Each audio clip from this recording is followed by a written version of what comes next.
Welcome to this edition of the three healthcare headlines you need to know from Tallahassee. My name is Fraser Cobbe. I'm the executive director of a number of medical associations here in the state of Florida. And Joe, before I kick it over to you for introductions, I think we owe our audience of tens an apology that we missed 1 week of our podcast last week. I know we got a little tied up. We had a big conference in Orlando, followed up by the Super Bowl. Lost a bit of a week there, so wanted to apologize to all 10 of you, but we're happy to be back. And Joe, I toss it to you for introductions. Well, thank you, Fraser. Yes, I am Joe Daraskevich, and as a matter of fact, I bumped into Dr. Cosgrove yesterday just at an arts market, and Marissa bumped into another pediatrician earlier in the week, and people are asking. I don't think it's to the point where people are crying in their in their cereal or anything like that, but we're back, and we're not going anywhere the rest of the way. Next week, we might even have a special guest on board with us to kind of break things down even further. But again, I'm Joe Daraskevich. I work alongside Fraser Cobbe at a number of medical associations and societies across the state of Florida. And each week during the legislative session, we get together and just kind of break down some things that are relevant to the healthcare industry and physicians in particular. So we're back. And any opening thoughts, Fraser, before we jump right in?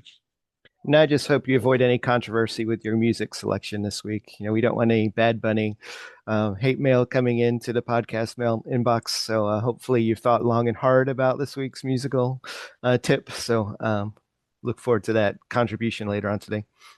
I mean, I'm glad we're teasing that at the beginning because sometimes I think maybe people don't make it all the way to the end. So every week I give a little musical tip, and this week the exciting thing is it's a little known band that's making a Florida run this week. So they're going to have some stops in the state of Florida. So if you're watching this early in the week, you'll get a chance to go out and see this band. So that's my little tease to watch to the end, or fast forward if you want to just go get that tip right now. But without further ado, let's just jump right in. We've got some good headlines, and we've got some good material to cover today. So the first headline: midpoint of the 2026 legislative session highlights more process than progress.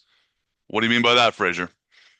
Yes, so we are at the midpoint of this year's session, and typically that's the first few weeks. They really focus on the substantive bills have been filed, and then they release their budget, and then a lot of the budget discussions end up dominating quite a bit of kind of the mid part of session as they try to finalize their budget and get out on time, hopefully at the end of session.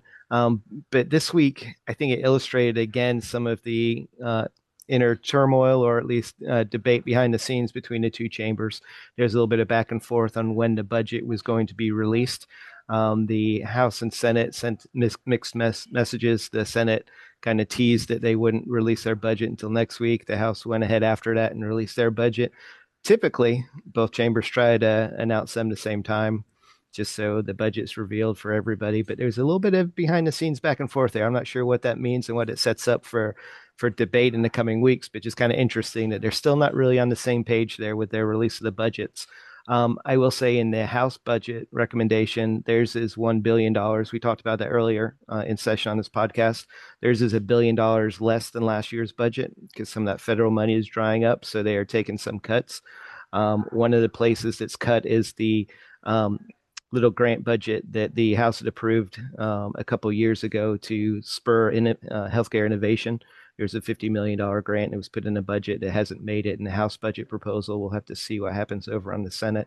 But the other signal, as we're at the midpoint and kind of taking a higher look at what's going on this session, out of the 1,800 bills that have been filed, only two have made it through both chambers and sent to the governor. So the pace of things getting done is very slow this year. Again, we teased that earlier, that it's an election year. You still have House and Senate and the governor's office not really on the same page. So when we talk about and look at our list of bills that we care about from a proactive as well as a defensive standpoint, many of them aren't moving. There's a logjam. Not many are getting through the process. So as we step back here mid-session, it's more about process than progress, which is the headline, because we're getting there. The budgets now have been released on both chambers, but there is a ton of bills that still need to move through the committee process. Well, and so that's interesting. You mentioned, being proactive versus, being defensive on several different topics. So I guess it's hard to say overall, is that a good thing or not? But Is that something where, these bills that organized medicine is opposed to compared to other, bills that we're in favor of, is it good that things are going slow? Do you have a kind of a thought on that? Like, what's your thought on the pace of things so far? Yeah, it's probably a bit of a mixed bag, right? Those things you don't want to see move forward. You're happy that there's gridlock. The bills where we're trying to be proactive and get some health insurance reform, none of those have moved at all through the process. So there's only a limited number of weeks left where committees are going to meet. And if your bills haven't started moving probably by the end of next week, they're in serious jeopardy. So um, one other thing that's kind of stopping the progress of those insurance reform bills we care about too is you've got a Speaker of the House that has some priorities that we don't really align with about scope of practice expansions, about wrongful death, tort expansions. So it's hard for us to really press for stuff we care about, but oh no, don't do the things that you care about. So it's just in those one of those weird years where we had that dynamic there where we're a little bit handcuffed with our ability to truly go after some of these reform issues we care about just because we're probably going to have to give up something in the process. And we're a little leery about doing that with both of those priorities for the Speaker of the House. So it's an interesting year, interesting dynamic. Again, a mixed bag as far as gridlock goes.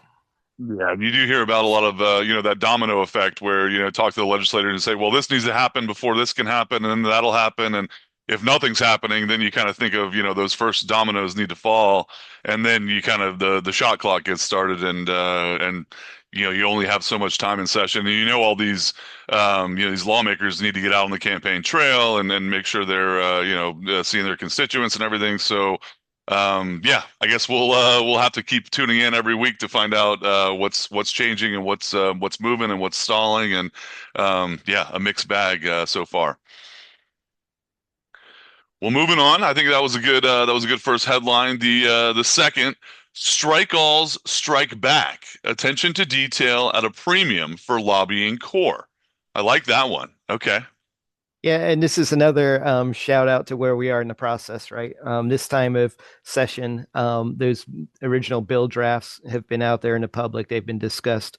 But now the strike alls start to emerge. And for those of you that are kind of new to the advocacy arena, a lot of times, an amendment might make a small tweak to a bill that's been filed, or sometimes they'll just drop a whole new strike all amendment, which completely eliminates the original draft and puts in whole new language, whole new terms and everything.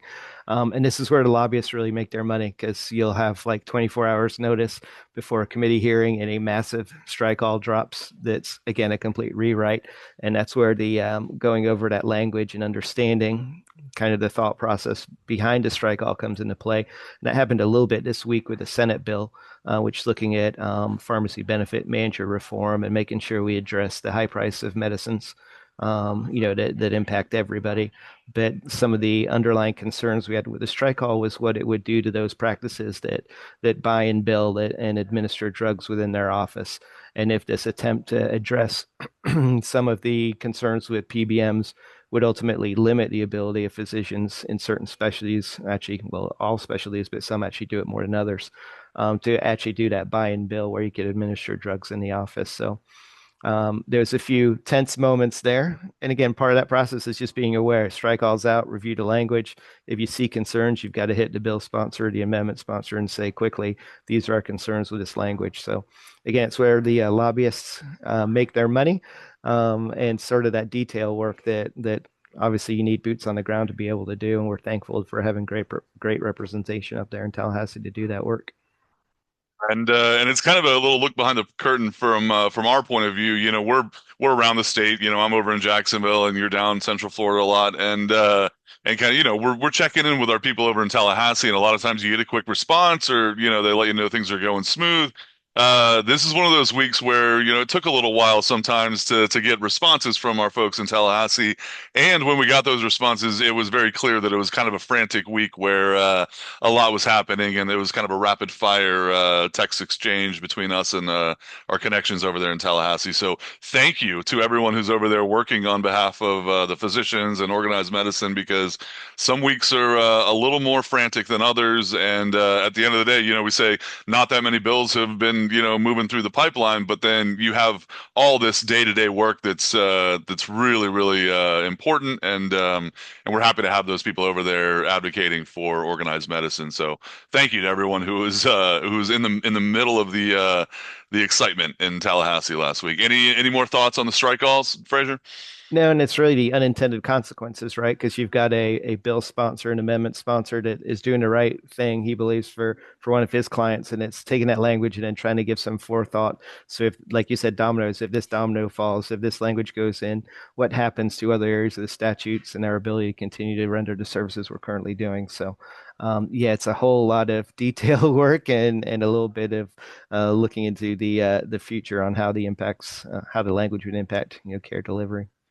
Yeah, and then at the end of the session, we kind of look back, and sometimes you feel like not that much has happened, but in reality, a lot happens no matter what makes it through and becomes law. So it's always busy, even if it doesn't look like it's busy. Sort of ducks on the surface, calm, but underneath, everyone's kicking their feet quite a bit. So.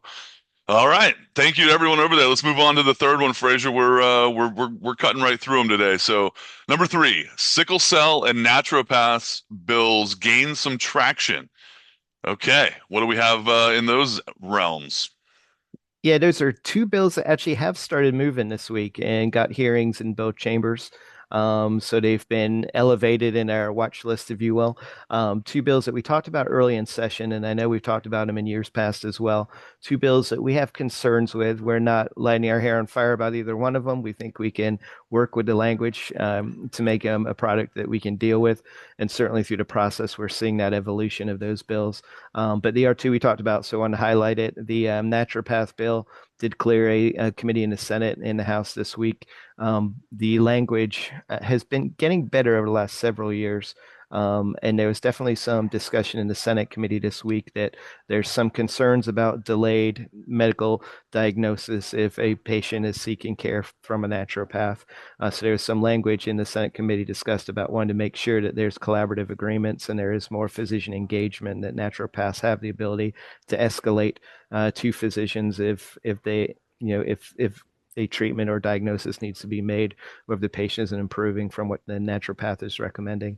The flip side of this argument has always been that since the state does not license naturopaths currently, there's people out there that just call themselves naturopaths, make recommendations for treatment, in a limited way, but still patients are out there, Joe Public, visiting, naturopaths, and the state has no way to license or regulate them. And some of the naturopaths that do go through some of the naturopathic training programs in the U.S., I think there's a half dozen of them. Then for their profession, they're like, well, we need to have recognition, we need to have licensure. So a number of legislators feel the state does have a role in licensing them, but at the same time, we have concerns that, again, they should be part of the healthcare team. There should be an understanding of the limitations of their training. They do need to collaborate, escalate, and the public needs to be aware, again, of the limitations of what they can and can't do.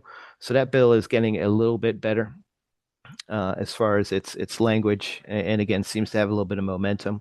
The other bill is sickle cell bill. We had concerns that it would mandate CME for all physicians, whether they are likely to run across a sickle cell patient or not. For instance, like a pathologist or a radiologist. The bill now that passed out of both committees this week via amendment just says part of that controlled substances prescribing CME mandate currently on the books. There would have to be a component of that would include some sickle cell pain management education as well. So we're definitely feel much better about that bill now. We'll see if it gets all the way through the process. It's just cleared one committee in both chambers, so it has a long way to go, but we've got it positioned now where we're comfortable with it. Well, and yeah, and obviously those are some very important things that we've been talking about a little bit, and it's good to see them kind of bubble up to the surface and get become priorities kind of thing. And it's also a good look at how things. It takes a while for things to happen. Those naturopaths, it's something that's relatively new in the grand scheme of medicine and everything. And we'll probably look ahead 10 years from now and see kind of how things change from where they stand right here in 2026 to 2036 or 2046. So the laws take a while to kind of morph, and it's kind of fun sometimes to look back and say like, oh yeah, you remember when this bill was just in its infancy and the laws were just kind of starting to change a little bit, and it'll be fun to kind of watch everything kind of develop over the years. Any thoughts on that one? Any more topics to touch on today? No, I think for both those bills and ones we didn't chat about, we'll continue to monitor them in the week ahead. I'm excited for next week's special guest, which we won't devolve who that's going to be just yet, but hopefully, or actually, looking forward to the additional background that she's going to be able. I've teased that a little bit, that she's going to be able to provide a little bit more kind of behind the scenes look at some of these things we've been monitoring. Yeah, and I will tease a little bit more that the special guest that's coming on is someone who was texting frantically and boots on the ground doing a lot of hard work over there. So I'm excited too. It's always fun to have the two of us, but when we bring on somebody who really is deep in the weeds over there, it's a whole nother perspective. So yeah, maybe set a reminder to see that email when it comes out, and make sure you watch next week when that episode comes out. And then again, I always like to mention that leave a comment in the comment section if there's a bill that is particularly close to you, or you're wondering where a bill is in the process and everything. We'll be happy to talk about that. If you have anything for this very informed special guest that we have next week, that maybe you have a specific question for that person, we'd be happy to bring that up during next week's episode. So always use the comment section, whether it's just to say, you guys have nice haircuts, or whether you want to say, we're doing something wrong, we're doing something right. We're always happy to hear from our viewers and listeners every week on this podcast. Yeah, definitely. Thanks for that advice, Joe. We did have that one comment from Dr. Schrock. I don't think he's commented since. He's left that message for us. So we encourage him to hop on and send us a note. But that's good. Maybe we took care of what he was looking for. He was looking for deep dives into bills, and I think what we did with the sickle cell and the naturopaths today is kind of what he was talking about. So feel free to reach out, and yeah, if I see you this week or anytime soon, I'm always happy to hear about people who are tuning in. Fraser, you ready for the musical recommendation? I am looking forward to it. Okay, and so like I said, this band is making a Florida tour this next week, but I don't know how they the band manager, how they schedule this tour, because I think they start in Fort Myers, and then it's St. Augustine, and then it's like over in the Brooksville area, then down to Stewart, and then back to Fernandina Beach. So it's I don't know how they're gonna pay for the gas money, because it's a lot of car time between the stops. But the band's name is Spafford, and the song I picked was "Leave the Light On." And the reason I picked that song is it kind of made me think of all these legislators over there in Tallahassee, and reaching back to their spouse saying, hey, I'm gonna make it back for the weekend, but just leave the light on, because I'm gonna be coming in late, because we're doing a lot of work in Tallahassee. But the band, it's the if you listen to that song, "Leave the Light On," it's kind of a catchy little tune, but the real draw, if you go see them on this tour in Florida, is the guitarist. The guitarist is, one of the better guitarists in the jam band genre, and those venues that you're going to see down in Stewart, up in Fernandina Beach. I want to say you can go to the St. Augustine show on Wednesday, but it's the same night as a Duval County Medical Society dinner, so hopefully you're going to that instead, and you can go catch them in Fernandina. But go see him if you can. The name is Spafford, and the song I'm recommending is "Leave the Light On." What an appropriate recommendation this Valentine's week, too, Joe. That's sweet. Yeah, Uh, right, right. And we should say that I hope everyone had a wonderful Valentine's Day. I was telling Fraser I cooked Marissa some little shrimp po' boys last night, and made sure she didn't have to do the dishes or anything like that. So hopefully everyone, Fraser, you had a nice Valentine's Day, I assume. we did too. And I was on dish duty also. But yes, we had a fantastic time. Sometimes those home cooked dinners are it's better than going out and trying to get a reservation and beating the crowds on Valentine's Day. So we had a good Valentine's Day. I know you did, and I hope all our listeners did as well. So happy Valentine's Day, and just hope everyone's looking forward to next week's episode, where we'll have someone from Tallahassee join us, and it's going to be very exciting. It is. Thanks again, Joe. Have a great weekend. You too. Bye bye.